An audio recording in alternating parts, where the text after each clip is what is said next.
palavra do Senhor, por favor. Números, capítulo de número 13, por favor. É um texto bastante conhecido, principalmente de uma igreja que estuda a Bíblia, de uma igreja que conhece a Bíblia. Amém? O capítulo 13, o versículo de número 30, e vamos ler aí no versículo de número 31, 32, e também vamos ler o 33. É uma história bastante conhecida porque fala das raízes da nação de Israel. Quantos encontraram? Digam amém, por favor. Amém.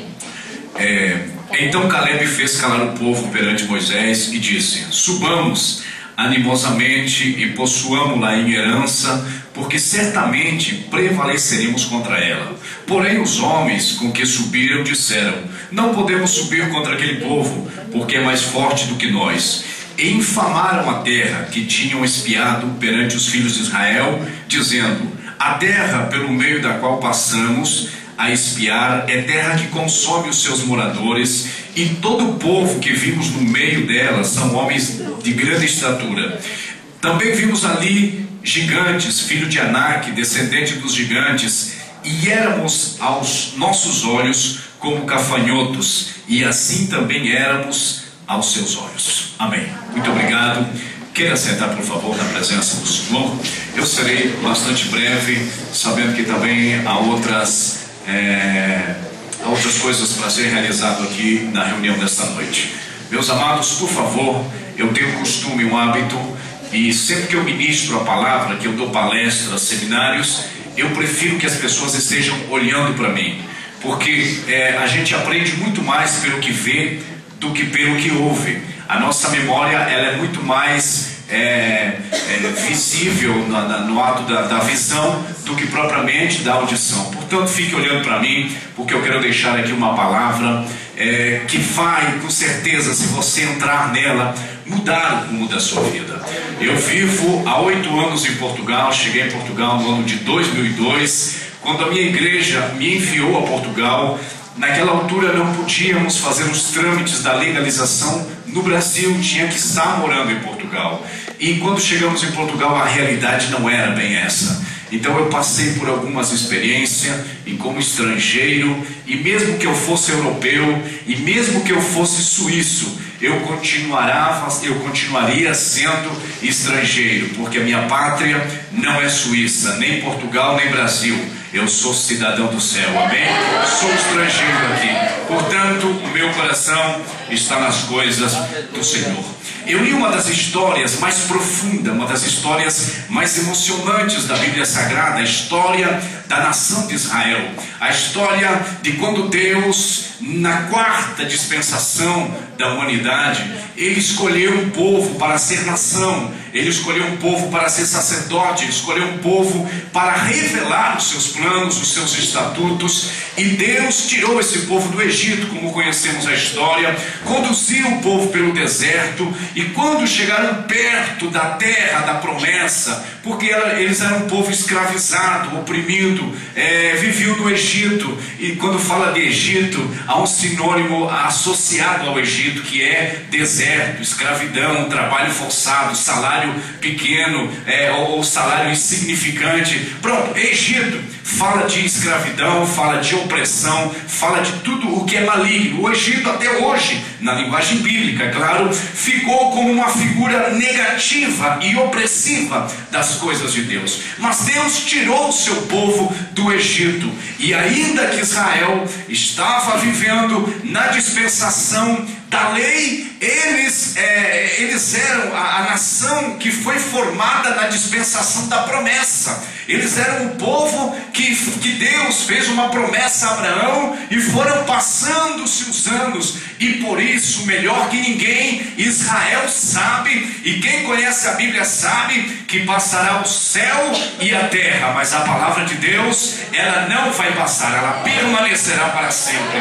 Podem passar uma semana, um mês, um ano, 10 anos, mas a palavra de Deus, ela permanecerá para sempre. E no texto que lemos, a Bíblia fala que Moisés mandou 12 homens espiar a terra. E quando os homens voltaram com o relatório, depois de 40 dias espiando a terra que manda leite e mel, porque a promessa que Deus Deus fez para Israel foi uma promessa extraordinária, porque Deus não tem promessas pequenas. As promessas de Deus são espantosas. Por exemplo, você não sabe nada do céu, mas Deus te prometeu um céu que você até desconhece. Algumas coisas sabemos pelo que diz a Bíblia, mas desconhecemos o céu. A linguagem do céu é tão impressionante, ela é tão profunda, que diz que lá na Nova Jerusalém, aonde vamos morar, não necessitará de luz de sol, porque Deus iluminará essa cidade. É além da sua experiência. A Bíblia também diz que lá na Nova Jerusalém, aonde vamos morar, não haverá mais sede, nem água encanada, não haverá taxa de águas para pagar, porque haverá um rio que sairá do trono de Deus, que passará pelo meio da cidade e que vai regar essa cidade. A Bíblia também diz que lá na Nova Jerusalém, aleluia, acontecerá algumas coisas que não conhecemos. Por exemplo, a Bíblia diz que Deus enxugará dos nossos olhos toda lágrima. Quer dizer que Deus, numa linguagem, porque essa é uma linguagem figurada, de Deus dizer que lá no céu, lá na glória, não vai haver os sentimentos e as emoções frustrantes que temos aqui na terra. Portanto, são promessas que às vezes até é difícil de acreditar. Só acredita quem tem o Espírito de Deus. Por isso, quando Deus fez a promessa a Israel, também parecia impossível. Mas quando há uma promessa, há uma esperança. Quando alguém te promete alguma coisa, você fica na expectativa de que vai acontecer. E se a promessa é maior, você fica então entusiasmado. Mas toda promessa tem seus obstáculos. Há pessoas que saíram do Brasil e quando chegaram a Portugal se frustraram. Que o salário é melhor, converter um euro para reais. Mas vale a pena ir. Mas quando chegaram e encontraram a realidade, se frustraram. E alguns voltaram para trás. A promessa, ela sempre leva consigo também os obstáculos da vida, do dia a dia, os desafios, as barreiras, as circunstâncias. E quando o povo se encontrou, mandaram os espias, e quando o povo voltou trazendo um relatório, havia dois tipos de informação. Haviam 10 homens, porque eles eram 12, haviam 10 homens que tinham uma informação negativa, uma informação humana, uma informação natural, porque eles não podiam ver as promessas de Deus com a ótica bíblica, porque até então não tinham a Bíblia, mas tinham a palavra. Mas havia 2 homens que disseram: gente, não desanime, se Deus se agradar de nós, Ele vai nos dar essa terra. Mas haviam 10 que disseram: não, é difícil, é impossível, porque as pessoas que moram aqui em cidades são fortificadas, o povo que mora aqui é um povo forte. Realmente, a terra que Deus falou exatamente, uma terra que emana leite e mel, a terra é grossa, é gorda, é terra de fartura, é terra produtiva, mas nós não estamos habilitados a conquistar aquilo que Deus nos prometeu. Há promessas na Bíblia, escute bem, há promessas na Bíblia que dependem exclusivamente da obediência. Mas há promessas na Bíblia que não dependem de obediência, porque Deus prometeu na sua exclusividade e Ele é Deus para cumprir. Mas há promessas que são promessas, como se diz, há uma palavra que diz, são promessas condicionais.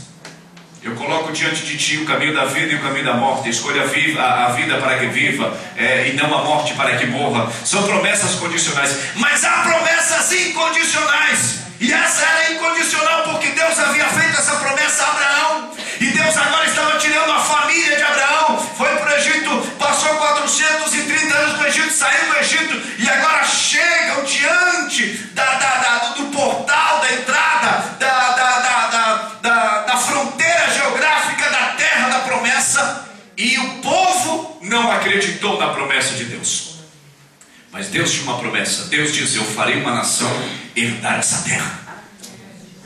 Aquela nação, na verdade, não herdou a terra pela incredulidade, mas os filhos daquela geração herdaram, porque Deus havia feito uma promessa. E Jesus, enfatizando a promessa de Deus, Ele diz assim: ei gente, passar o céu e a terra, e pode passar tudo que existe, mas a palavra de Deus, ela não passará. Eu quero dizer, Deus constituiu uma igreja na terra, e Deus levantará um povo na terra, Deus levantará ministério na terra, ainda que milhares caiam, Deus permanecerá com a sua promessa, e a sua promessa vai se cumprir. Louvado seja o nome do Senhor.